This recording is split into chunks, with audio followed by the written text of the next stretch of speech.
Assalamu alaikum, saygılar телеканалының телесерджілері. Prime программасыны сейретесін сізлер үшін мен Гүлсім Халилова çalışам ve növбеттеке бір сәт бұл студияда yayınımızға қошылacak мұсафирлерінен біз дайым olğan ekibі sonki aktual meselelerini laf edecekmiz. Sizler de bizim yayınımızға YouTube vasıtasıyla қошыла білесiniz. Ekranlarınızға daima rejissörlarımız YouTube sayfamızga abone ol деген böyle çağırılda buluna. Ne kadar çok insan YouTube sayfamızga abone olsa o kadar çok fazla diğer vatandaşlarımız ve diğer insanlar Kırım ile alakalı yapan haberlerimizni ve programmalarımızını görmek imkanına sahip olacaklar dostlar. O sebepten buyurunuz kiriniz, sizni bekleyimiz. Sizin desteğiniz bizler için çok mühim. Yangi bir haftaga başladık. Yangi haberler ile bu haftani başlamaga isteyimiz. Çünkü yani ne kadar yanı olsa da Ukrayna Silahlı Kuvvetleri sonki vaqtları Kırımga böyle şiddetli hücumlar ve saldırılar gerçekleştiriyor ve Rusya'nın Karadeniz donanmasının böyle kommunasını Ukrayna Silahlı Kuvvetleri bu günleri urdu ve Rusya'nın Karadeniz donanmasından artık her gün daha da az gemiler, kayıklar, teftiş gemileri, büyük çıkarma gemileri kala ve Rusya böylece onun gemilerini farklı limanlarda ve farklı körfezlerde saklamak mecburiyetinde kala. Aynı zamanda demek yaxşı haberler var saygılar arkadaşlar. Bir çok günlerden beri demek Ukrayna'ga Garbi ittifakdaşlarımızın desteği verilecek mi, verilmeyecek mi dep yayınlar yapkan edik ve bu meselelerini çok faal bir şekilde yayınımızga koşulgan musafirlerimiz ile müzakere etken edik, farklı sualler koygan edik. Amerika Birleşken Devletleri Ukrayna'ga destek vermeyip ihanet edecek mi ya da Kennedy bu destek kabul edilecek degen böyle sualler bile bu studiyada yankıradı ama çok şükürler olsun Ukrayna'nın ittifakdaşları bizge destek vermege kararlaştırdılar. Yani bunu devam ettirmege kararlaştırdılar ve nihayet Amerika Birleşken Devletleri tarafından ciddi ve güzel haberler artık geldi ve umut etemiz ki herkesin Ukrayna'ga vade etken silahları ve hususan Felement'nin Ukrayna'ga vade etken F-16 bombardıman uçakları nihayet mındakiler yetişir ve Ukrayna Silahlı Kuvvetleri'nin eli kaviyleştirilir ki düşmanını işgal etilgen bütün topraklardan, işgal etilgen Kırım'dan, Donbas'tan, Zaporojye taraflarından, Kherson vilayetinden ve da birçok diğer işgal etilgen şehir, kasaba ve köylerden Ukrayna Silahlı Kuvvetleri muvaffakiyetli bir şekilde kovup olur dep umut etemiz ve bütün umutlarımız ve bütün faaliyetlerimiz, işlerimiz ve ilahriye tamamıyla bununla bağlı saygılar arkadaşlar ama herhalde nihayet destekinin devam ettirilmesi, verilmesi bizler için çok mühim edi ve bu gibi haberler bizlerini kuvandırmadı desem yalan olur elbette ki ama çok şükürler olsun destek Ukrayna'ga devam etkili ama bu desteğinin yani seviyesi hangi bir derecede olacak ne kadar acele bir şekilde gelecek. Bu da ayrı bir sual. Çünkü ne yazık ki bizim vaktimiz yok.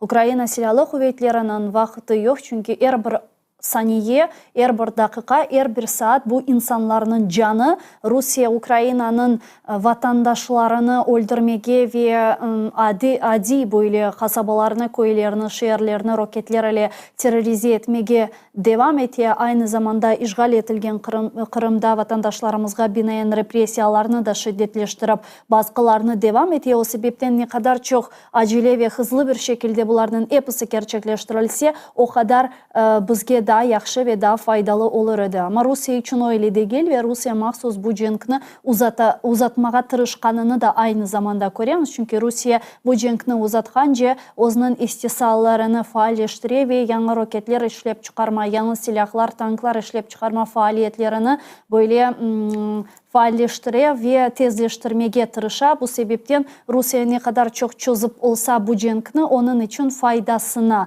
ve hatta herhangi bir ateşkes Ukrayna'ga teklif edilgen herhangi bir ateşkes Rusya'nın menfaatine ama Ukrayna'nın faydasına olmayacaktır.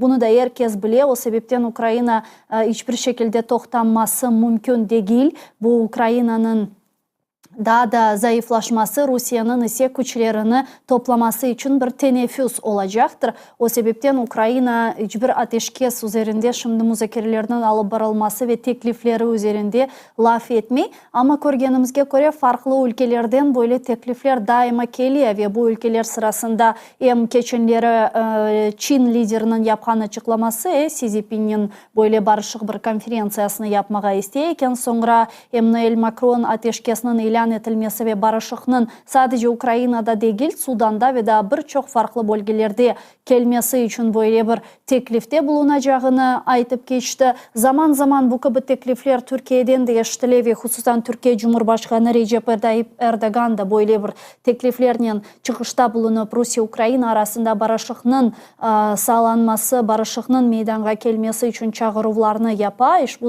çağrılar ne kadar semireli ve asıl da bunun bir perspektivası, bir geleceği var mı? Biz Milli Meclis azamız Gayna Hanım Yüksel'nin laf edecekmiz. O bizler şimdi canlı bağda. Gayna Hanım, selamun aleyküm. Hayırlı akşamlar. Aleyküm selam. Aleyküm selam. Hayırlı akşamlar. Nasılsınız? Çoktan görüşmedik Gayna Hanım.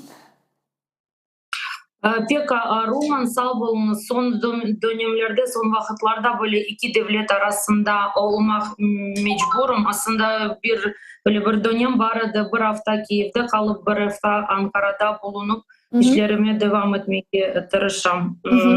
Sağ olun, iyiyim, Roman. Sağ olun, siz de yayınımıza hoşulğanız için çoktan görüşmedik. O sebepten birçok sualler toplaştı Gayna Hanım, laf etmeye istegenimiz ve bu meseleler etrafında fikirlerinizni eşitmek istegenimiz ve Kırım'dan başlayayım. Sonki vaxtlara görgenizge göre Kırım'da bu Ukrayna silahlı kuvvetleri böyle şiddetli operatsiyalar ve muvaffakiyetli operatsiyalar ötkeri. Hem Rusya'nın Karadeniz flotu yani donanmasına hem de Cankoy'da ve ilahri. Bu bizni bir taraftan kuvandırır ama diğer taraftan sizni bir şekilde bu rahatsızlatır mı? Çünkü anda halkımız yaşayı. Umumen alganda bu gibi peyda olgan haberler ve hadiselerge siz nasıl bakasınız ve kıymet kesesiniz? Aslında çok yaxşı sordunuz Gülsüm Hanım. Hakikaten mında teniyon bir Kırım'dan kelgen semeddeşlerden konuştuk. Onlardan laf ettik. Kırım'daki vaziyetini öğrenmeye, insanların moralini, düşüncelerini böyle bir anlayık diye bir araya geldik. Hakikaten bir taraftan Ukrayna'nın yapkan hareketlerini beğenemiz. Çünkü hiçbir şekilde andaki işgalcilerini rahat bırakmayıp ileri keteler, böyle adım adım öge keteler.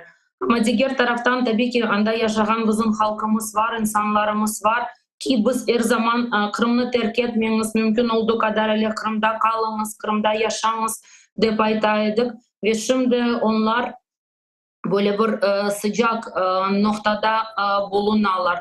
Yani fakat şunu anlamamız gerek.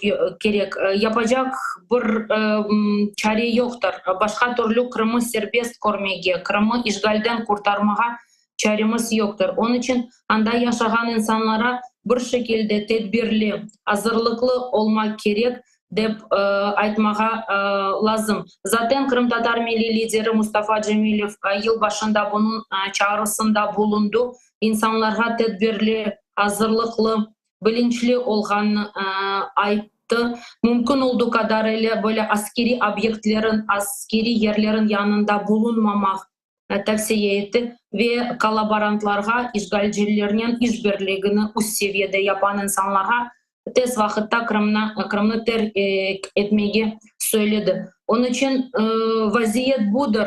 Biz şimdi hepimiz bunu bir taraftan izleyimiz, bir taraftan bir şekilde mümkün olduğu kadarıyla kol tutup yardımcı olmaya tırışamız Ukrayna silahlı kuvvetlerine. Sizin fikrinizce bularının hepsi Kırım'da yaşayan vatandaşlarımızı Kırım'ı terk etmeye teşvik etmeyeyim ve misal olarak Türkiye'ye çıkan vatandaşlarımızı siz koruyorsunuz, laf ediyorsunuz, konuşuyorsunuz ve ilahri onların çıkanlarının sebebi, esas sebebi nedir bu haqda laf edilir mi? Farklı sebepler vardır. Aslında öyle etmeye mümkün değil. Çünkü bazıları Kırım'dan çıkıp 2022 senesinde mobilizasyondan dolayı Kırım'a kayıttılar. Öyle de insanlar var. Baktılar Türkiye'de, baktılar başka yerlerde baktılar. Yani sonuçta vatan vatandır ve vatanda hakikaten duvarlar böyle yardım etti. ve kayıtlar vatanға. Bazıları çıktılar.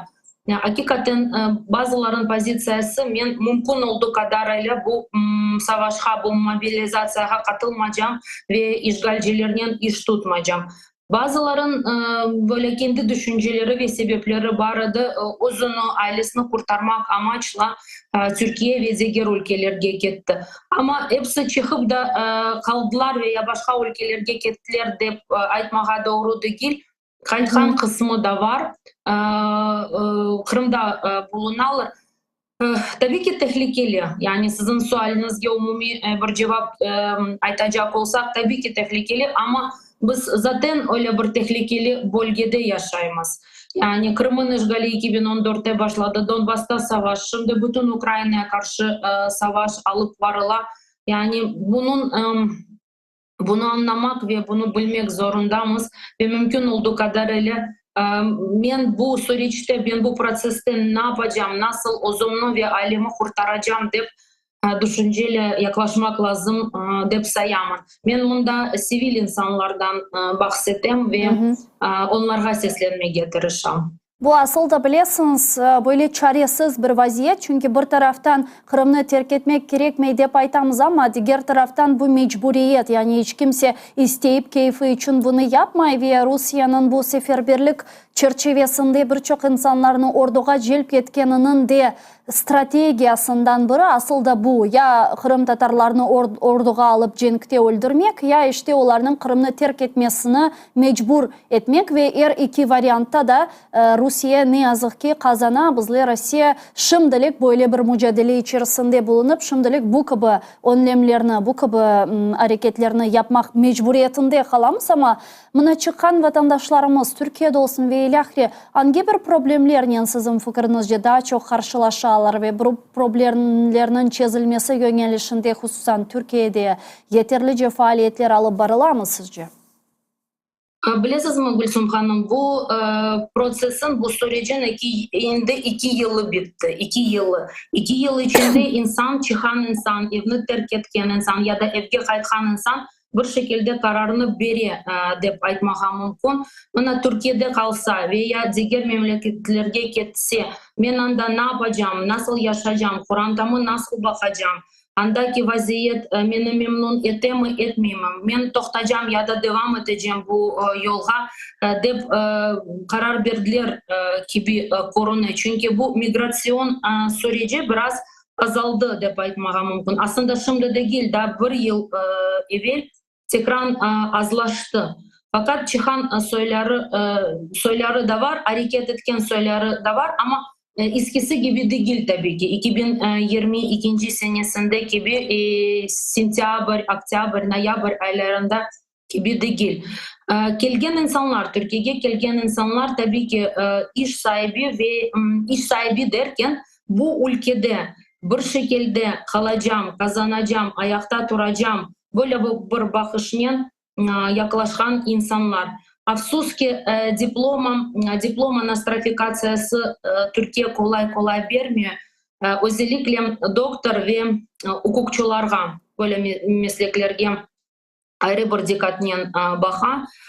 Denklik algan sayısı bayağı az. Biz 1,5 sene evvel bayağı tırıştık bu sürecini hafifletmek, yani bizim insanlarga daha hafif bir şekilde yaklaşsınlar, o kadar zorlukları çıkartmasınlar veya onları çalıştırıp sonra sınavları vermeye çare versinler deyip tırıştık bunu yapmağa ama Türkiye devletin bakışı şöyledir. Burası bir devlet, 100 yıllık bir devlet. Kural varsa veya kanun varsa o herkes için aynıdır. Gelgen mülteci ki bizimkilerge mülteci gözüyle bakılır. Türk soyundan da olsa mültecidir. Kural aynıdır ve herkes bu kuralga boysunmak, uymak mecburdur deyip aytalar bunu. Benim izlediğim gibi, görgenim gibi mındaki kalgan insanlar bir şekilde ya eskiden Türkiye'den iş bağını tutaydılar ya da mında okuydular ya da mında soy akrabaları var böyle insanlar. Yoksa sıfırdan gelgen insanlar ondan sonra ya kaytmak ya da yola devam etmek mecbur olalar. Yani benim anlaganyma göre birçok vatandaşlarımız Türkiye'ni böyle farklı diğer Avrupa ülkelerine ketmek için bir basamak olarak kullanırlar, doğru mu? Barada Türkiye bir basamak gibi korgen soyları da barada mında kelip kalıp Ukrayna dokumentlerini yapıp ondan sonra Avrupa ülkelerine ketken ve anda kalgan da semetdeşlerimiz var ve bunu saklamağa doğru değil dep düşünemen. Yani bir basamak gibi mında kelirler Ukrayna konsolosluğuna veya elçiliğine başvuru yaparlar. Ozun ve balların dokumentlerini çıkartarlar, ondan sonra yola devam ederler. Zaten Avrupa'da olan diasporanın büyük bir kısmı böyle bir vatandaşlarımız. Onlar gelirler, dokumentlerini düzeltirler, ondan sonra çıkarlar. Öyle de etmem mümkün. Anladım.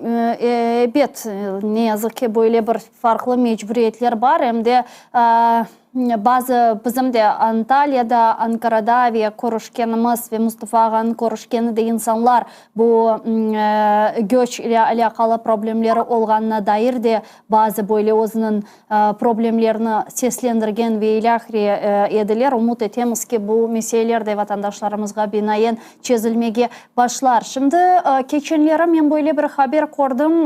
Derneklerimiz çerçevesinde farklılıklar böyle ve hatta bu kuruluşunun seçilmesi, genel merkezde bir kurulumunun seçilmesi meselesi etrafında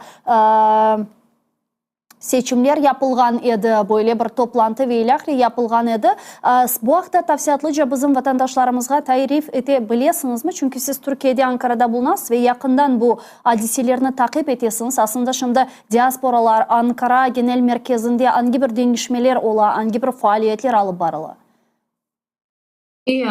Hakikaten geçen hafta dernekte toplaşıp genel kurulu toplantısı buna derler Türkçe.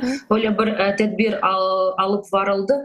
Bilirsiniz Türkiye'de yaklaşık 50 civarında Kırım Tatar teşkilatı var. Onlar bir platforma birleşti ve platform olarak devam ederler. Fakat bunlardan en büyük ve en eski Kırım Kültür ve Yardımlaşma Derneği dep aytmagam mümkün. Çünkü 1955 senesinde kuruldu. Yaklaşık 25 temsilcilikler var. Böyle ülke boyunca bütün Türkiye'de ve genel merkezi, bu teşkilatın genel merkezi Ankara'da bulunmaktadır. Andaki başkanı ve meclisi dep aytmagam mümkün. Çünkü yönetim kurulu bu derneği yöneten ve alıp vargan insanlar 3 yılda bir seçili. Aslında bu toplantı daha önce yapılacaktı fakat araya Covid geldi, savaş geldi, yani bir sürü hazırlıklar ve bu vakitte geçen hafta cumartesi günü yapıldı. Yaklaşık yani bütün herkesge toplantı açıktı, gelgen veya gelmeyen vatandaş bir şekilde uzun isteğini bildirebilirdi ve bu toplantıda şöyle bir çalışmalar yapıldı. Başkan, meclis ve ondaki sonra nizamname yani tüzüke statutha değişmeler kozoguna alındı. Yani yeni bir yönetim kurulu seçildi. Başkan var ve 16 azası. Böyle bir şekilde yönetirler derneğini ve ayrıca onların böyle bir formatı var Gülsüm Hanım. Onlar ayrıca 17 asla azalardan da 17 yedek, yani böyle zapas gibi bir üyelerini saylarlar. Bir şey olsa, bir değişmeler olsa veya Allah korusun hepimiz Allah'ın altında yaşayımız ve çalışamız, bir şey bir ölüm olsa bunun yerine bir sıkırsın deyip 17 yedek kişini saylarlar. Ve tüzüke değişmeler gösterildi. Esas değişmelerden dikkatimi çeken şöyleydi. Artık başkan, dernek başkanı 3 dönem yani 3 sefer seçilebilir. Mesela 4. sefer seçilmez. Demek ki başına gelgen insan 9 yıl başında duracak. Ondan sonra gitmek mecburiyetindedir. Ondan sonra yedek üyelerin, azaların sayısı 7 olacak. Ondan sonra da başka işler bakıldı. Mesela para yatırımı dernek, çünkü dernek bu sivil teşkilatı, başka bir mali kaynakları yoktur. İnsanların böyle yardımının ayakta durarlar. Bu para yatırımı yıllık ve aylık ne kadar olacak? Çünkü bilirsiniz Türkiye'de büyük bir enflasya. Daha önce gösterilen rakamlar aslında çok komik. Aslında şimdiki de kabul edilen rakam çok büyük değil ama herkes bunu yapsa derneke bir şekilde yardım olacak deyip aytmağım mümkün. Böyle bir değişmeler ama şunu aytmam lazım. Dışarıdan bunu izledim. Tabii ki Kırım Tatar Milli Meclisi azası olarak. Yani beğendim de aytmağım mümkün. Çünkü her şey şeffaf, her şey açık. Ben Facebook'a haberini koydum. Ondan sonra bazı arkadaşlar bana yazdılar niçin bir başkan adayı vardı. Arkadaşlar açık bir şekilde derneke başvuru yapıp internet sayfasından ya da herhangi bir kanallardan isterseniz ben yardımcı olayım. Bunu sorabilirsiniz. Niçin başkan adayı bir tanesiydi, niçin böyle bir sayılaf yapıldı? Demek ki benim izlenim göre tabii ki bu sualge cevap vermek derneke düşer ve derneğin başkanına düşer ama benim izleyenim göre başka bir kayıt etken, kaydını geçken aday yok idi. Yani bu Ondan adaylardan sonra... problem çıkan. Çünkü biliyorsunuz ben de haberlerini okudum, gördüm. Ve hatta bazı diğer derneklerden gelgen eleştirilerini bile, bu tenkitlerini yani biliyorsunuz birçoklardan zaten eşittim, okudum ve hatta bazıları telefon açıp laf etti bu mesele etrafında. Buna deyler ki hep aynı kişiler seçili, herkes öz arasında öz içinde aynı kişilerini seçiyor ve hiçbir değişmeler yoktur. Yani özlerini kendi seçtiler degen böyle tenkitlerini ben şahsen eşittim. Bu mesele etrafında sizin fikirlerinizden eşitmege istedim. Çünkü bu yanı insanlar gelmegeninden mi ya da bilmiyorum farklı diğer sebepler mi mevcut? Tam bunu anlatacaktım. Yani birinciden yanı insanlar gelmediler demek doğru değil. Yönetim kurulu yani dernek meclisi %40 değişti. 40% değişti. Daha önce olmayan insanlar ve pek aktif olan Kırım mevzusunda, Kırım sahasında çalışan insanlar kırdı. Hatta şimdiki başkan şahsen onlara teklif etti bu işe kırmayı ve dernek yönetim kurulu azası olup çalışmalarına devam etmeye. Bu bir. Yani değişti demek doğru değil. Değişti. İkinci, başkan adayı özünü göstermek isteyen insanlara bütün imkanlar verildi. Yani herhangi birisi, isteseniz belki Ukrayna'dan da birisi, bilmiyorum orada nizamnameye bakmak lazım ama herhangi birisi gelip özün adaylığını koyabilirdi. Deyip aytmağım mümkün. Demek ki olmadı, çıkmadı ama şeffaf, açık bir şekilde sayılaf yapıldı ve anda başka da beğendiğim bir iş, bilirsiniz mi? Biz aslında bu işlerini, biz derken Kırım Tatar Milli Hareketi'ni depaydan belki buna pek büyük önem vermeyimiz, yapmayımız demeyeyim ama önem vermeyimiz. Ama anda 2021-24 senesinden bu yana bütün mali hesapları, yapılan çalışmalar, yapılan tedbirler hepsi rapor şeklinde tura ve sayfada onlara ulaşmak mümkün departman. Bizde de bu işler yapılmaya aytmağa doğru değil ama gerekli şekilde biz buna dikkat vermemiz departmağa mümkün dep sayamın. Burada ise sayfadan ulaşıp her şey bakabilirsiniz. Böyle ondan sonra genel merkez var ve temsilcilikler böyle filiallar yani temsilcilikler ülke boyunca vardır. Onlar nasıl yapacak? Onların sayılavları nasıl geçecek? Nasıl olacak? Ama şunu aytmağa mümkün. Model aynıdır. Genel merkez nasıl adımlara ait aynı şekilde temsilcilikler da yapar. Onların da sayılavları var, onların da hesabatları ve çalışmaları var. Dolayısıyla bütün bunlar laf edildi, bakıldı ve böylelikle endi dernek, genel merkez, dernek daha 3 yıl çalışacak. Yani men doğru mu anlayayım? Şunu genel merkezde ötkürülgen bu seçimlerden sonra Türkiye'nin farklı diğer regionlarında, bölgelerinde bulungan Kırım Tatar diasporalarının seçimleri ötkürülmeli mi? Ya da onlar evvelden artık yaptılar ya da yapacaklar ileride?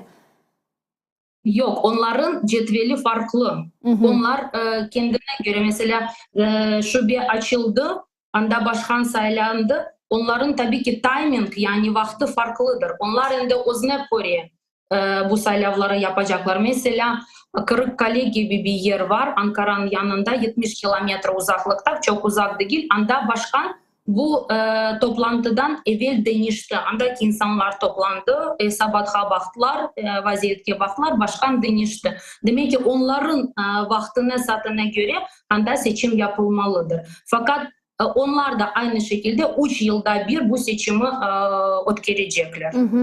Ya mına Gayna Hanım, umumen alganda eğer diasporalarının faaliyetine göz taşlayacak olsak bugün Kırım işgal etilgenden sonra hususan yapılgan bütün faaliyetler devlet içerisinde, Türkiye devleti içerisinde, işte halkımızın refahı, bilmeyeyim, Rus propagandası ile kureş ve ilahire ve da birçok faaliyetlerge göz taşlar ekende sizin fikrinizce bu yapılganlarının semereligi hangi bir seviyede mına Milli Meclis azası olarak ve en yukarı temsili organın temsilcisi olarak ve anda bir temsilci olarak gözlediğiniz vakit yapılgan faaliyetlerini ve aynı zamanda bütün Dünya Kırım Tatar Kongresi İcra Komitetinin azası olarak nasıl kıymet kesesiniz? Sağ olun Gülsüm Hanım, ben Kırım Tatar Dünya Kongresi'nin İcra Komitesi azası değilim. Ben Kırım Tatar Dünya Kongresi'nde böyle bir kontrol, teftiş komisyası var. İşte daha yakşı, teftiş komisyası. Teftiş. Kırım Tatar Dünya Kongresi'nde bir an önce saylav yapılmalıdır deyip aytmağa gerek. Çünkü bütün vakitler geçti. 2015 senesinde Ankara'da seçim yapıldı, saylav yapıldı. İcra Komitesi ve Kırım Tatar Dünya Kongresi'nin bir strukturası saylandı. Hem de 5 yılga saylangan bir organın yeni saylav yapılacak deyip aytmağa gerek. Tamam, o zaman belki Covid barıdı, bir araya gelmediler. Şimdi ise böyle Covid ortada yok. Savaş olsa belki de yani aslında tam savaş sırasında Ukrayna'da yapılmalıdır deyip aytmağa gerek. Ama çok korkan söyleri olsa, Kiev'e gelmek istemeyen söyleri olsa, geliniz Romanya'da konuşuyuk, hangi bir ya da Bulgarya'da konuşuyuk, nasıl bir problemalar var. Kırım Tatar Dünya Kongresi'nde bir an önce saylav yapılmalıdır deyip aytmağa gerek. Şimdi diaspora meselesine geldiğinde Gülsüm Hanım, bu aslında çok geniş bir böyle bir umumi bir sual ve bunda tek şimdiki vaziyetini, daha önceki sürecini, daha önceki çalışmaları ve prosesini görmek gerek. Yani şöyle sizge aytayım. Tabii ki savaşan ülkeden gelgen bir insan olarak ben çünkü buradaki saylavlara katılmayayım. Ben Ukrayna vatandaşıyım ve bunda Türkiye'de bir yabancı olarak bulunan ve çalışan. Tabii ki ben daha çok aktif, daha böyle bizim mücadelede, bizim çalışmalarda daha aktif bir şekilde yer alsınlar isteyeyim. Fakat açık bir şekilde bazıları yapanı gibi siz de bir şey yapmayısınız, yardım etmiyorsunuz deyip aytmam asla ve asla. Aslında birkaç yıl evvel kullanılgan sual, gelsin diasporadan da bizge anlatsınlar, ne yaparlar, endi sorulmaz. Çünkü böyle bir sualini sorgan adam demek ki hiçbir şeyini bilmiyor. Hiçbir şeyini bilmiyor. Demek ki bir sıfırdır, yani bir sürecini, olup bitkeni, bundaki sistemini, bundaki çalışmalarını asla ve asla bilmiyor. Dernekler, bundaki derneklerin yaşayışı şöyle, bunlar kültür ve yardımlaşma dernekleri. Onların bundaki kanunlara göre mesela askeri yardımı ya da başka çalışmaları açık bir şekilde yapmaya çareleri yoktur. Başka kaynaklardan, devletten ya da başka bir kaynaklardan yardım almalar. Tamamen böyle ayakta öz güçlerinden durgan teşkilatlar. Ve bazıları hakikaten bayağı aktif. Mesela Ankara'daki dernek bayağı aktif. Ve bu zamana kadar tek kültür faaliyetleri değil. Hakikaten uzun kozumdan görgenim gibi Kırım'dan gelgen insanlarga ev, su, yemek verdi. Bir şekilde destek sağladı, elini uzattı. Özellikle 2022 senesinde. Bazıları o kadar aktif olmasa da yine de bunu yapmaya tırışırlar. Eskişehir'de, Kırıkkale'de, Bursa'da, ondan sonra Ankara'da dernekler bunu yaparlar. Ve bize, yani ben Kırım Tatar Milli Hareket'ten yaklaşıp aytmaya isteyeyim. Diasporanın pek sıkı çalışmak gerek. Çünkü diaspora bizim, hakikaten biz hepimiz Milli Hareket olarak yeni bir süreçke, yeni bir dönemge girdik. Ve diaspora bu sürecinin ayrılmaz bir parçasıdır. Şubesi söyleyeyim ama bilesiz, misal olarak mında men bazı böyle suallarını yaşadım, onda sizge vermege isteyeyim, sizin fikriniz neden ibaret. Misal olarak biz bilemiz ki bu Gostomel, Irpen ve da birçok Rus işgalcilerinden kurtarılgan kasabalarga farklı ülkelerinin ve hatta prezidentler kelip o bölgelerini körgen ve böyle bir özünün kelip korup destegini göstergen ve bildirgen ediler. Ve men geçenlere böyle bir sual eşittim. Nasıl cevap vereceğimi de bilmedim ama misal olarak deyler ki keşketim bizim diasporalarımızın temsilcileri de mında kelip, Türkiye'den mında kelip Buça'nı, Gostomel'ni, Irpen'i ve ilahri diğer bölgelerini ziyaret etse edilir ve böylece anda Türkiye'de Rus propagandasına karşı elleri daha da kuvvetli olur idi. Degen böyle bir teklifini eşittim men geçenlere. Bu mesele etrafında ne düşünüyorsunuz? Böyle bir imkan aslında var mı bunu yapabilmek için? Tabii ki var. Ben sizden %100 razımım. Bunun da dışında ben her zaman bunda bunu sorayım. Niçin gelmiyorsunuz? Hani yaxşı uçaklar olmasa da avtobuslar çalışa, trenler çalışa, pek komfort isteseniz Polonya'ya kadar uçakla gidip ondan sonra avtobusla Ukrayna'ya gelebilirsiniz. Biz defalarca bunu sorduk ve hakikaten hem diasporanın temsilcileri hem Dünya Kongresi'nin temsilcileri Ukrayna'ya gelseler en azından Kiev'e gelip andaki insanlara moral destek verseydiler yaxşı olur idi dep aytmağa mümkün. Bu soru doğru soru ve bu soru hakikaten sorulacak bir soru. Çünkü şahsen ben yani Ukrayna'dan ayrılmayan bir insan olarak Ukrayna'da daha çok bizim adamları ve semiyetleşlerimi görmek isterdim. Şimdi Rus propagandasına gelince Gülsüm Hanım bilirsiniz Rus propagandası maalesef Türkiye'de çok güçlü ve tek programlarının ve yazılarının değil de aynı zamanda tedbirlerinin. Mesela şimdi yani bizi Mayıs ayında beklenen bir tedbir işkensiniz. Yani 18 Mayıs'ta Kırım Tatar halkının matem konunda sürgünün 80. yılında Kızıl Ordu temsilcileri bütün Türkiye'de konsertlerini verirler. Ve tam 18 Mayıs'ta onlar Bursa'da verirler. 27 Mayıs'ta yani bu bir milletin sürgün edilgen konuda başka bir şehirde verecekler. Şimdi diaspora birleşip bununla ilgili bir açıklama yaptı bazı dernekler. Şimdi gelin merkezi yapacak da ama sadece açıklamalarının iş bitmiyor. Daha evvel de bu böyle bir iş var adamında Türkiye'ye gelip Mariupol hakkında filmi göstereceklerdi. Mariupol nasıl güzel kurtarıldı da Rus güçlerinden.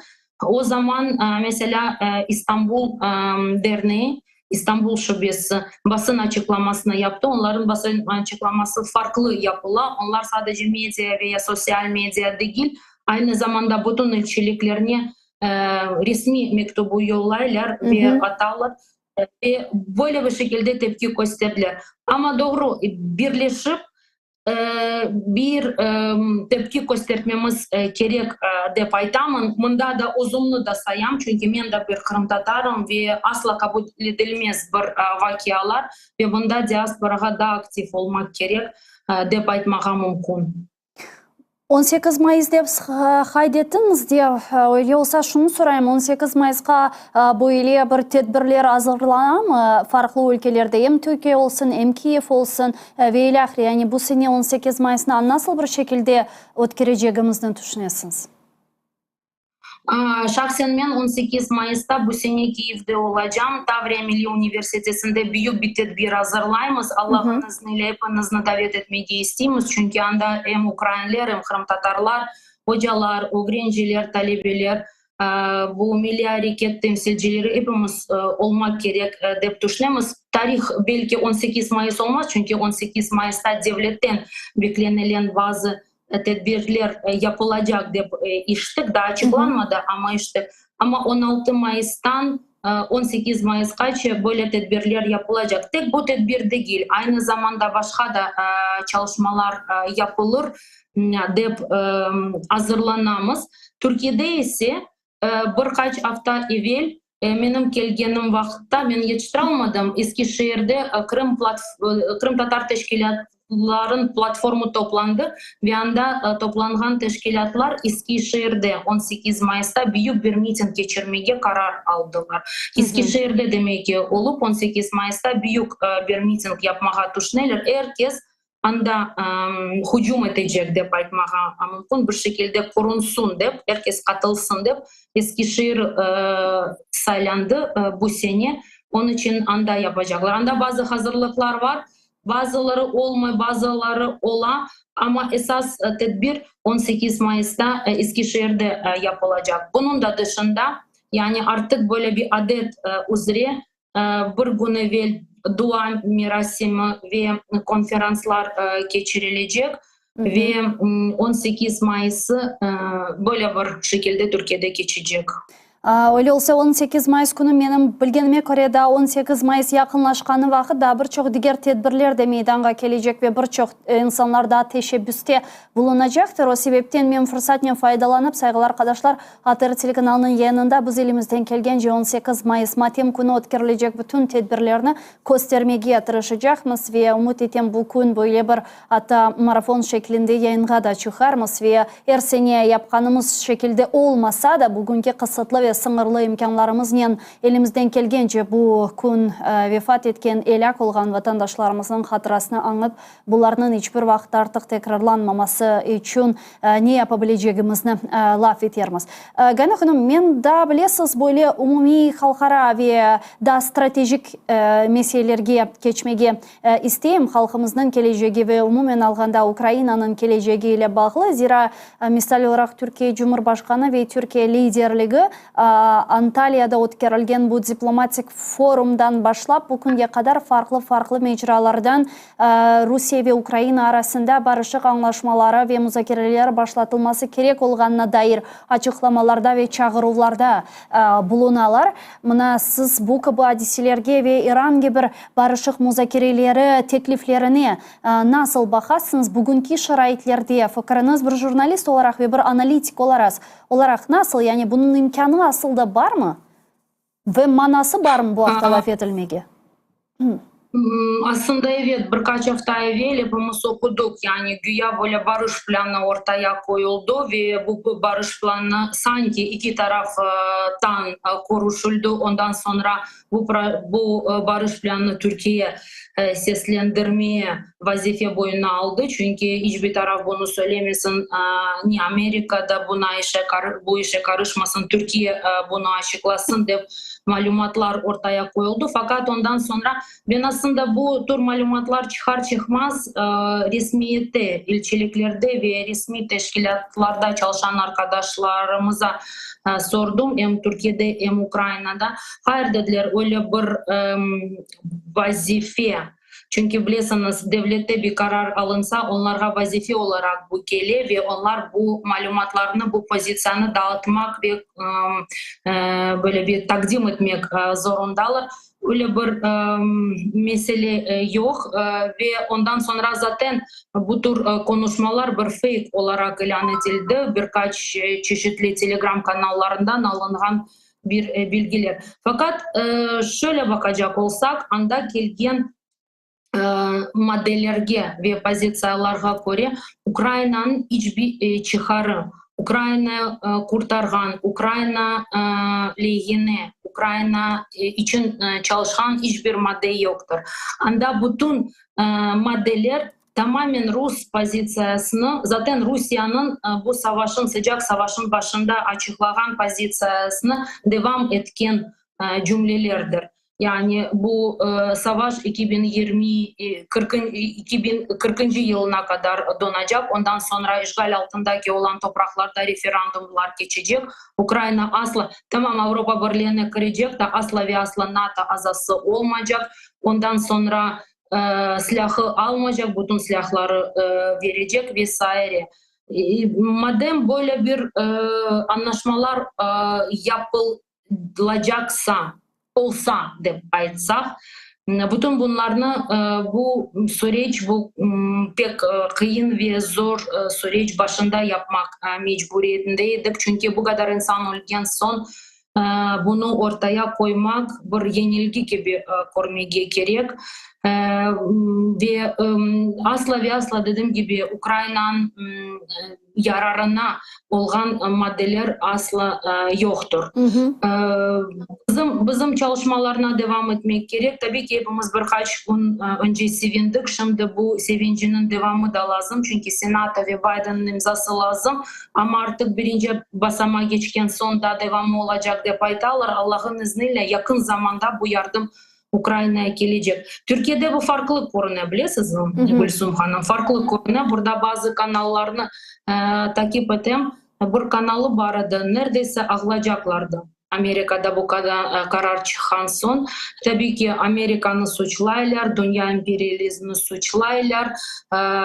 Amerika Ukrayna'da savaş devam etmek istedi paytalar. Yani bambaşka türlü bu durumu baştan ayağa çevirip anlatmaya çalışıyorlar seyircilere. Kabul edilmez bir durum ve bir şekilde bizim düşüncelerimizi ve pozisyasını izah etmek lazım diye düşünüyorum. Bu aslında korkunç ama ne yazık ki bu Rus propagandası farklı demek memleketlerge de yayıldı ve yayılmaya devam etti. Yani elimizden gelgence bu propagandistik narrativlerge ve yapılgan kurulgan cümlelerge karşılığımızı göstermek zaruriyetindemiz ama bunun yanı sıra hakikaten de mühim olan bu desteknin Ukrayna'ga gelmesi ve Ukrayna'nın bu cenkten zaferle çıkması. Ama görgenimizge göre birçok dünya liderleri ve ilahri Ukrayna'nı bu müzakerelerge çağırmaya devam edirler. Hem Macron bir taraftan ordu yollayacağımız ama diğer taraftan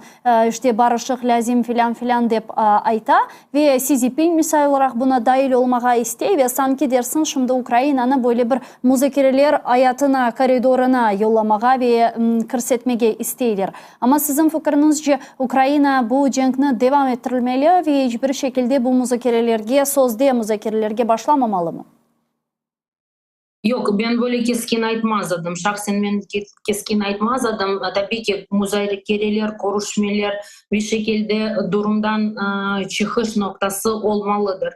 Biz hepimiz tabii ki savaştır ve hepimiz savaşamaz. Ben öncelikle ön planda olan askerler savaşalır. Biz arka cephede olup onlara yardım edemiz. Biz tabii ki onlar gibi bu kadar ağır yükünü sırtında taşımamız. Esas önde olan bu insanlar bu savaş ağır bir vaziyet ve Ukrayna'da olan böyle istatistik, analitik şeyler tabii ki Ukrayna'nın yararına durumunu göstermeler. Çünkü hem silah lazım ve silah devamlı lazım. Bakın 2 yıl Amerika yardım vermedi, 2 yıl bahayetler bu kadar kıyın siyasi süreçten geçti, yardım geldi. Şimdi ondan sonra elbette ki yardım ne zaman olacak?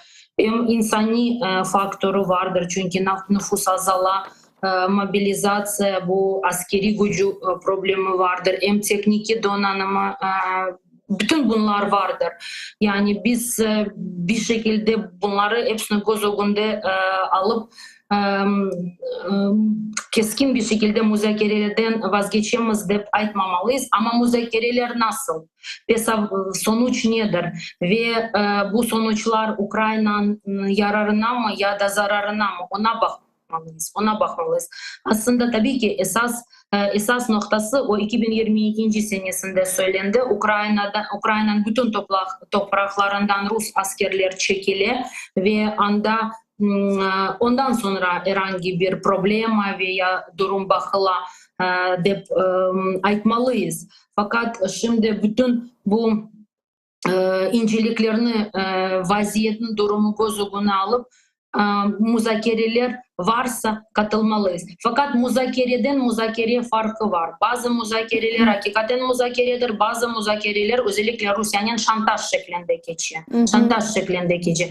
Benim isteğim olacak, benim dediğimi yapacaksın, ben senden güçlüyüm, sen benim ayrılmaz parçasısın, bilmem ne, onun devamını bilesiniz.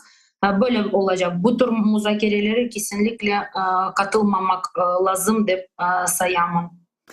Ama herhalde көргенімізге көре şimdi farklı stratejiler göz önünde bulundurula ve sonki vakitlara көріне ki bu strateji yani bütün topraklarının işgalden kurtarılması stratejisi artık müzakereler ve diplomatik seviyede değil de askeri ve harbi seviyede ve harbi başarılar, harbi bu askeri zaferler olganından sonra bir müzakereler olabileceği akta mındaki siyasetşinaslar, siyasetçiler ve nazirlikten temsilciler aytalar ve galiba bu da çok mantıklı çünkü көргенімізге көре hakikaten askeri güçten birçok meseleler artık çözülmeye başladı ve inşallah umut etemiz ki Kırım işgalden kurtarılır ve artık şimdi Kırım'ın reintegrasyon sualleri etrafında düşünmemiz gerek ve bu yönelişte faaliyetler alıp barılmalı. Sizin fikrinizce aslında bu reintegrasyon suallerinin çözülmesi mında Ukrayna'da şimdi nasıl semerelik etemi nasıl görüyorsunuz? Bu Kırım'ın geleceğiyle alakalı yeterince müzakereler, yeterince faaliyetler alıp barıla mı? Misal olarak Kırım'ın statusu nasıl olacak? Kırım işgalden kurtarılganından sonra demek Kırım Tatarlarının hakları tanılacak mı yok mu? Tanılacak olsa nasıl şekilde tanılacak? Bu bir avtonomiya mı vaat etili ya da farklı diğer ya da belki biz yanı bir mücadele Kenya kırmak zorunda kalacağımız ve yanı milli hareket böyle başlanacak haklarımızın tanınması için. Kadrolar meselesi etrafında yeterlice hazırlıklar alıp barılamı nazirliklerde daha fazla Kırım Tatarlarının olması için. Yani ben şimdi ondan 20'den fazla sual ve mesele, mühim mesele sahip olabilirim ama siz onlarını benden daha yaxşı biliyorsunuz. Umumen alganda bu meselelerin çözülüvü yönelişinde sizin fikrinizce hem devlet seviyesi tarafından hem Kırım Tatarlar ve Milli Meclis tarafından hangi bir faaliyetler alıp barıla, hangi bir faaliyetlerini misal olarak seslendirebilirdiniz? Sağ olun sualiniz için. Aslında bu süreç başlandı, bu proses başlandı. 2022 senesinde yıl sonunda bilirsiniz Harkov bölgesi, Lugansk'ın bazı bölgesi serbest olgan son devlet tarafından, şahsen Cumhurbaşkanı tarafından Kırım Cumhurbaşkanlığı temsilciliğine böyle bir vazife buyurdu. Deokupasya stratejisi bakılsın. O zaman ilk olarak bir dokument bakıldı ve doповедная zapiska yani bir not olarak Ukrayna Bakanlar Kurulu'na böyle takdim edildi. Doповедная zapiska по стратегии реинтеграции Крыма. Bu esas bir dokument ve 2023 senesinde yapıldı. Fakat ondan sonra çalışmalar da devam etti. Şu anda Ukrayna Cumhurbaşkanı temsilciliğinde birkaç dokument bakılı. Onlardan birisi esas olarak Kırım reintegrasya ve deokupasya stratejisi. Bunun da dışında stratejiya kognitivne deokupasya. Bu demek ki mental stratejisi. Ne demektir? İnsanlar 10 yıl içinde propaganda altında kaldılar, anda yaşadılar. Bu insanları Ukrayna'ya mental olarak böyle bir düşünce olarak nasıl kaytaracağımız ve bunun da dışında bu devlette olan çalışmalar sivil toplumda ve sivil teşkilatlarda böyle umumi cemaat teşkilatlarda da bu çalışmalar yapılır. Şahsen ben bir tanesine katıldım. Başlığı çok uzun, kısaca anlatayım. Yani dört yöneliş. informasyon, din, kültür ve tahsil yönelişte ilk zamanda Kırım işgalden kurtulgan son ne yapılacak, nasıl adımlar olmalıdır deyip böyle bir dokument hazırladık, baktık ve sunduk. Ama tek o değil, aynı zamanda başka da teşkilatlar imkanları bulup, maddi yardımları bulup bu sahada çalışmalarını yaparlar. Şimdi umumi alganda tabii ki bu iş yapılan, fakat o kadar bilirsiniz mi, o kadar mesele büyük ki anda siz 20 sual dediniz, anda belki herhangi bir yaşayışın alanı ya da yönelişini alacak olsan illa sorular peyda olur. Tabii ki onlar birkaç büyük böyle yönelişe ayrıldı. Mesela siyasi vaziyeti ikiye bölünüyor. İlk zamanı, ilk dönemi, ondan sonra dönemi. İlk dönemi derken Kırım nasıl serbest olacak? Siyasi yoldan ya da askeri yoldan. Askeri yoldan serbest olgan son ilk zamanda anda ne yapılacak? Ve birinci senaryo göre Ukrayna Kırım'a kayıtkan son Kırım'da hiçbir şey kalmayacak, hiçbir şey olmayacak. Çünkü işgalciler kaçkanda, ketkende ya kırılacaklar ya da yok edecekler her bir şey. Kırım'da infrastruktura, böyle bağlantı, internet, normal hayat için gerekli şeyler böyle bir altyapı olmayacak ve ilk vakitlarda biz bununla uğraşacağız. Ondan sonra tabii ki askeri vaziyet ilan edilecek ve bunu geçken son, bu da ne kadar olacak? 1 yıl, 2 yıl mı, 3 yıl mı? Bunu geçken son normal hayata dönecekmiz ve toplumun her bir sahada çalışmalar normal bir şekilde yapılacak diye aytamız. Ondan sonra hukuki meseleler. Mesela ilk soru, gelgen soru ve açıkçası ne devlette ne de expert böyle çevrede buna kimse net bir şekilde cevap vermedi. İşbirlikçi, kolaborant kimdir? Kimini biz sayamız? Kimini bu kanuna göre hapiste atamaz ya da afu etmez ya da o insana dokunmayamaz, o olganı gibi devam ete işlerine. Bunda da bilirsiniz mi, işin böyle bir ilginç noktası, meraklı noktası, farklı bakışlar var. Bazıları pek keskin laf ederler, bazıları değiller. Yok siz anda gelgen son herkesini kolaborant ilan etseniz ne olacak? Nasıl dayanacak buna Ukrayna'daki hukuki sistem? Bu mümkün değil. Bu kabul edilmez. Sadece başında olan, bariz bir şekilde Ukrayna'ya karşı faaliyet gösteren, devlette çalışan, savaşa çağrıda bulunan insanlar kolaborant ilan edilir. Yoksa başka insan mecbur bir şekilde çalışmaya, kurantasına bakmaya olan insan kolaborant olarak ilan edilmez. Bunun da dışında Kırım'da şu anda 1 milyon mülteci var. Onları ne yapayım? Bazıları değiller bilirsiniz mi? Olgan gibi trenge bindiriyik, andaki sözde Kerç Köprüsü'nün arkasına geçsinler. Kerç Köprüsü tabii ki o zaman durmayacak. Fakat insanlar değiller, başkalar. Bu kabul edilmez çünkü Avrupa kanunu bunu yapmaya izin vermezler. Dolayısıyla ya demek istedim, sualler çok.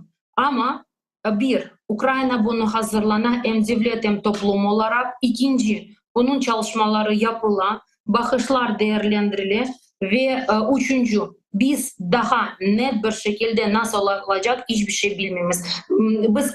Biz kendi tecrübelerimizi ve bakışlarımızı aktarabiliriz. Tabii ki böyle olsun biz aytabiliriz. Ama tam bir şekilde nasıl Kırım serbest olacak ve biz anda o durumda ne yapacağımız şimdilik aytıp bulamayız. Biz sadece hazırlıklı olmalıyız çeşitli senaryolara ve buna çalışamız tabii ki. Mına sizin fikrinizce nasıl olmalı bu mültecilerin Kırım'ı terk etmeleri, eğer kimisi olarak vagonlarga yüklep yollamağa imkan olmayacak olsa? Öyle bir fikir vardır. Hakikaten toplamımızda herkesini ciberimiz kimse kalmasın. Çünkü 2014'ten sonra gelgen insanlar Ukrayna kanunu çiğnediler. Ukrayna kanuna göre anda haksız bir şekilde bulunarlar. Ve bizim tamamen hakkımız onları toplayıp Ukrayna'dan yollamaya böyle bir hakkımız, imkanımız vardır. Aytkan söyleri var. Fakat şunu da aytarlar. Ukrayna o zaman Avrupa dayanarak, Avrupa mensubu olarak hareket edecek ve Avrupa'da bu tür eylemlere, bu tür çalışmalara karşı çıkan bir sürü kanunlar var. Venetsanska konvensiya, çeşitli böyle kanunlar var ve onlar izin vermiyorlar insanların öyle davranmaya. Bunda biliyorsunuz mu? Hatta ve hatta bazıları çıkan söyleri de var, diyorlar ki bu gelgen insanlarga teklif edilmelidir. Belki onlar Ukrayna vatandaşlığını alırlar. Benim şahsen bakışım, tabii ki bu insanlara Ukrayna vatandaşlığını teklif etmeye gerek mi? Onlar Ukrayna vatandaşlığını hak etmeler. Hakikaten kanunları ve uluslararası nizamnameyi çiğneyen insanlar ne işleri var işgal altında olan topraklarda? Kendi memlekette, kendi bölgede, regionlarda yaşamaylar mı? Yok, mutlaka Kırım'a gelmelidirler. Bu insanları bir şekilde ayırmamız lazım. Belki uzun bir süreç içerisinde bu insanlar belli bir haklardan uzaklaştırılmalıdırlar. Mesela bu insanlar gri pasport gibi bir şey alırlar ve seçimge katılmaya, seçilmeye, devlette çalışmaya böyle bir imkanı elde edemeler. Yani onlara bu hakkını vermemek gerek. Tabii ki şunu da göz önünde tutmak lazım. Oraya Ukrayna gelgen son bu gelgen 1 milyondan kaç kişi kaçacak, kaç kişi kalacak. Onu da hesaplamak gerek. Çünkü kaç han söyleri de olacak. Tabii ki belki 1 milyon kalmayacak, belki bu sayı azalacak. Kalan söylerini biz böyle bir ayrı bir grupaya çeviremiz ve onların anda uzun bir süre içerisinde bulunup bazı haklardan uzaklaştırmak lazım dep düşünüyorum. Yani büyük ihtimal öyle olmalı çünkü bu insanlar sonuçta misal olarak Rus işgalcilerine hizmet etken veya bir şekilde onların bu işgalci memuriyetlerine dahil olan insanlarga bazı bir yaptırımlar ve sanksiyalar işletilmeli ve bunun yanı sıra misal olarak bizim halkımızın da özüne has bazı değişikliklere ve nihayet vatanımızda haklarımızın sahibi olmamız gerek olganına dair şimdi çok laf etmeli. Müzakereler, diskussiyalar, debatlar ve ilahli alıp barıla. Mına uç daqamız bar yayınımızın yekunlenmesine nasıl düşünüyorsunuz umumen alganda Gana Hanım? Biz Kırım işgalden kurtarılğanı vakit artık hazır bir muhtariyetimizge mi kirecekmiz ya da Kırım işgalden kurtarılğanı vakit yangi bir mücadele dalgası başlayacak bizim için? Siz onu sordunuz. Aslında soru, daha önce sorduğunuz soru o kadar genişti. Buna gelmedim. Şimdiki daha önce olan soruya bir şey eklemek isteyeyim kısaca bir şekilde. Bu gri pasport askerlerge ve polis sisteminde çalışanlara verilmeyecek. Çünkü onlar tabii ki suç işleyen insanlar anda Kırım'a gelip savaşa katıldılar ve katliamda yer aldılar. Şimdi Kırım Tatar meselesine gelgende, bilesiniz mi, umumi olganda bu tür hazırlıklar laf etilgende Kırım Tatar Özerk Cumhuriyeti, muhtariyeti meselesine koterilgen Kırım Tatar Milli Meclis azaları ve temsilcileri. Ben şahsen Rifat Ağa Çubarov, İskender Bariyev, Ahtem Çekoz, toplantıda Mustafa Ağa toplantıda olsa mutlaka ve mutlaka Ukrayna milletvekili olarak, Kırım Tatar Milli Meclisi olarak biz bu meseleyi kotarımız ve mutlaka olmalıdır dep aytamız. Ukraynalarga kelgende ve devlette olan insanlarga ve ekspert çevresinde olan insanlara kelgende iki grup vardır. Bazıları sıcak bakarlar, kabul ederler bunu ama nasıl olacak, nasıl yapılacak tam bir şekilde bilmeler. Bazıları ise karşılar fakat net bariz bir yoldan öz düşüncelerini aktarmaylar. Ukrayna toplumu benim izlediğim gibi bu mesele yani böyle bir normal demokratik bir durumu düşünecek olsak bu mesele daha laf etmeye hazır değil. Daha uzaklaştıra bu mesele. Savaş bahane gösterirler, işgal bahane gösterirler, bilmem durumu, askeri durumu bahane olarak gösterirler. Da hazır değiller. Onun için çalışmamız lazım. Ama bizge kol tutkan ve bizge sıcak bakan insanlar da var. Ve onların özellikle milletvekillerinin ve devlet başında olan insanların çalışmalımız. Çok sağ olunuz Gayna Hanım. Büyük teşekkürler vakit tapıp bugün yayınımızga koşulganınız ve suallarımızga cevap bergeniz için. Nevbetteki ATR telekanalının yayınlarında görüşmek üzere. Teşekkürler. Milli Meclis azası Gayna Hanım Yüksel bizle canlı bağda edi saygılar arkadaşlar. Men sizlerden bu günlük sağlıklaşmak mecburiyetindeyim. Zaman informasyon programmalarını ve Prime informasyon programmalarını seyretmege unutmanız. Yarın Allah kısmetse bu saatlerde ATR telekanalının yayınında görüşmek üzere.